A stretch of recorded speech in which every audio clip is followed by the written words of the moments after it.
A infância cruel das crianças Tudor. Na era Tudor, que durou de 1485 até 1603, a infância era vista de forma muito diferente de como entendemos hoje. Durante esse período, as crianças eram tratadas como pequenos adultos com responsabilidades e expectativas que refletiam os papéis que ocupariam na sua vida adulta. Os retratos da época mostram meninos vestidos com gibões e meninas com vestidos elaborados, sempre com rostos sérios. Essa representação visual não era apenas artística, mas também um reflexo cultural da percepção de que a infância era um estágio breve de preparação para o mundo adulto. Oi, coroados e curiosos, eu sou a Steph e hoje vamos explorar um lado menos glamouroso e pouco falado da história, a infância das crianças Tudor. Enquanto hoje enxergamos a infância como um período de brincadeiras, aprendizado e proteção, na época Tudor, crescer era um desafio desde o nascimento. Vamos mergulhar fundo para entender como era a vida dessas crianças, da nobreza aos mais pobres, e desvendar curiosidades sobre suas rotinas, expectativas e desafios. Na época dos Tudors, a jornada começava em circunstâncias que hoje consideraríamos perigosas. O parto era um evento arriscado tanto para a mãe quanto para o bebê. As taxas de mortalidade infantil eram altíssimas e complicações no parto eram comuns devido à falta de cuidados médicos avançados. Muitas vezes o nascimento ocorria em casa, com parteiras locais supervisionando o processo. Médicos eram raros e, na maioria dos casos, chamados apenas para a família da nobreza em situações extremas. Após o nascimento, era comum que eles fizessem já rituais religiosos. O batismo ocorria geralmente no mesmo dia ou pouco depois, porque eles tinham medo de que a criança morresse sem ser purificada. A BBC History explica que isso também era uma forma de garantir a aceitação social da criança, já que o batismo a tornava oficialmente parte da comunidade cristã. Para as famílias nobres, amamentar não era comum e eles utilizavam as amas de leite. Eles também acreditavam que o leite materno podia influenciar no caráter e na saúde do bebê. E então, eles escolhiam da ama o porte físico, cor da pele e outros aspectos gerais. As amas de leite desempenhavam um papel importante na criação das crianças. Algumas mantiveram laços de carinho com os bebês que se tornaram adultos. Margaret Tudor, a irmã de Henrique VIII, que tem um vídeo aqui, promoveu a sua ama a dama de companhia, demonstrando como essas mulheres podiam ganhar status na corte. No entanto, o uso de amas de leite na época Tudor também gerava controvérsias. Estudos acadêmicos destacam que as crianças que eram criadas longe de suas mães às vezes desenvolviam vínculos mais fortes com suas amas, o que podia complicar as relações familiares. Além disso, o risco de infecções e desnutrição eram maiores quando os bebês não eram amamentados diretamente pelas mães. Aí, chegamos nos primeiros anos de vida. Eles eram marcados por cuidados rigorosos, especialmente entre a nobreza. Bebês eram envolvidos em faixas apertadas para ajudar no desenvolvimento da postura e proteger contra deformidades. Porém, essa prática também limitava o movimento da criança, algo muito prejudicial. A mortalidade infantil era um grande problema, com muitos pais enfrentando a perda de filhos pequenos. Cerca de 50% só sobreviviam ao primeiro ano. Apesar disso, os registros mostram que os pais Tudors demonstravam afeto por seus filhos. Em mausoléus e esculturas, as crianças falecidas eram frequentemente retratadas, incluindo aquelas com deficiência, sugerindo que eram valorizadas e cuidadas. Para os filhos da nobreza, a infância era um período de intensa preparação para o papel que desempenhariam mais tarde na sociedade. A partir dos 7 anos, os meninos eram enviados para viver com outras famílias nobres, onde recebiam educação formal e treinamento militar. Essa prática não era apenas educativa, mas também política, já que fortalecia alianças entre famílias.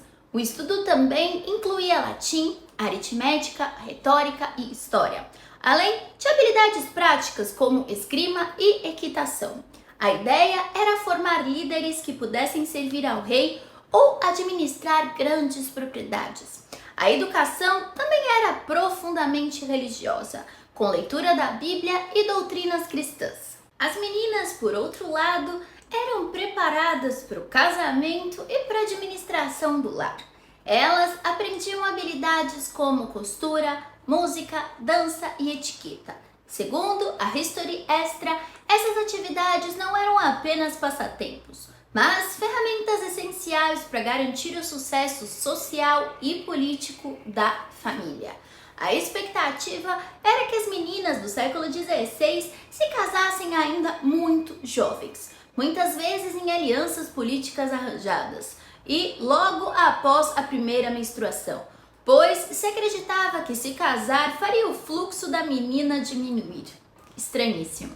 Isso limitava suas oportunidades, mas também lhes dava acesso a uma vida de luxo e poder desde que desempenhassem bem seus papéis como esposas e mães.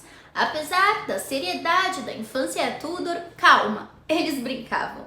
Jogos como esconde-esconde, pular corda e amarelinha eram populares entre as crianças. Para os meninos, brinquedos como cavalinhos de pau e miniaturas de soldados eram comuns.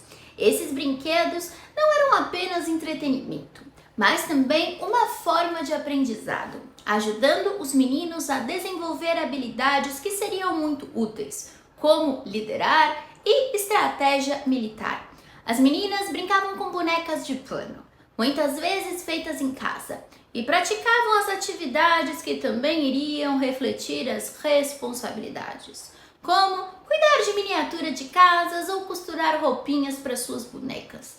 As meninas nunca se divertiam.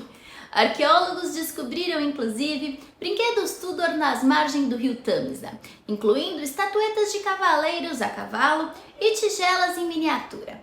Esses achados sugerem que, mesmo em uma sociedade rígida, o lúdico desempenhava um papel significativo na infância. O comércio internacional também influenciava as brincadeiras das crianças Tudor.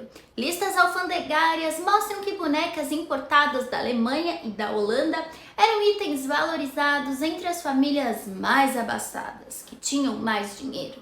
Segundo a britânica, essas bonecas eram feitas de madeira ou cera e muitas vezes vinham com acessórios, como roupas ou pequenos móveis, aumentando sua popularidade entre as meninas nobres. Brinquedos simples como bola de couro e arcos de madeira também eram comuns entre as crianças mais pobres. Esses itens eram frequentemente feitos em casa, refletindo a criatividade e adaptabilidade das famílias Tudor em proporcionar pequenos momentos de diversão para seus filhos. Além dos brinquedos, os jogos em grupo eram parte importante da infância. Esportes como boliche, luta e arco e flecha eram praticados por meninos, especialmente na nobreza, como parte de seu treinamento físico. Já as meninas participavam juntas umas com as outras de danças e jogos menos físicos, que eram vistos apropriados para sua delicadeza. Entre todas as classes sociais, festividades sazonais como o Dia de Maio e o Dia de São Nicolau, estas eram ocasiões para brincadeiras e celebrações, permitindo que as crianças se descontraíssem e aproveitassem momentos de alegria. Enquanto as crianças nobres eram então educadas para liderar, as pobres enfrentavam uma realidade muito diferente. Desde cedo, eram introduzidas ao trabalho, ajudando nas plantações, oficinas ou tarefas domésticas. No caso delas, a sobrevivência era a prioridade, e a educação formal, que aprender a ler e escrever, era quase inexistente para as classes mais baixas. Os registros mostram que as crianças trabalhavam longas horas, muitas vezes em condições perigosas. Na agricultura, por exemplo, era comum que elas ajudassem na colheita ou no cuidado com os animais, enquanto nas cidades podiam ser aprendizes em oficinas de artesanato. Embora a educação formal fosse rara, muitas crianças pobres aprendiam a ler e escrever, só isso, em casas ou nas igrejas, onde a alfabetização era promovida só para os fins religiosos. A leitura da Bíblia era vista como essencial para a vida, e algumas das comunidades organizavam escolas paroquiais para ensinar essas habilidades mais básicas. A educação formal também não era aberta às meninas, que aprendiam tudo o que precisavam em casa. Poucas nobres, com famílias mais humanistas, como a de Thomas More e também o pai das irmãs Maria e Ana Bolena, deram educações parecidas com as dos meninos. A maioria das meninas da época só sabiam ler e escrever quando muito. A Jane Seymour, por exemplo, provavelmente não sabia nem isso. E o Henrique ainda colocou ela como esposa. A educação, então, na era Tudor, refletia a visão de mundo da época, onde disciplina severa e uma formação moral rigorosa eram vistas como essenciais para moldar o caráter das crianças e prepará-las para a vida adulta. A frase popular "quem poupa a vara estraga a criança" não era apenas um ditado, era um princípio central da criação e educação das crianças. Eu não vou comentar o que eu acho sobre isso, porque hoje em dia está meio complicado. Essa ideia era amplamente aceita entre todas as classes sociais e influenciava o ambiente doméstico e o escolar. Professores e tutores tinham autoridade para aplicar punições físicas, e o uso da vara era comum. Segundo a BBC History, acreditava-se que as crianças precisavam ser corrigidas rigorosamente para evitar que desenvolvessem maus hábitos. Castigos físicos incluíam chicotadas e golpes com réguas ou varas. Apesar disso, alguns textos educacionais da época, como os escritos de Roger Ascham, tutor da Rainha Elizabeth I, sugeriam métodos mais tranquilos, argumentando que o aprendizado podia ser mais eficaz quando a pessoa fosse encorajada. Os castigos variavam de acordo com a infração. Chegar atrasado à escola, por exemplo, podia resultar em uma punição corporal leve, enquanto desrespeitar a autoridade era tratado com maior severidade. No entanto, os historiadores apontam que a ideia de disciplina estava muito ligada à preocupação com o caráter moral e sucesso futuro das crianças, refletindo os valores culturais e religiosos da época. As escolas Tudor, em particular, eram conhecidas por suas metodologias bem rigorosas. O dia começava cedo, muitas vezes antes do amanhecer, e os métodos eram baseados em repetir e memorizar, muitas vezes com base nos usos de textos religiosos como base.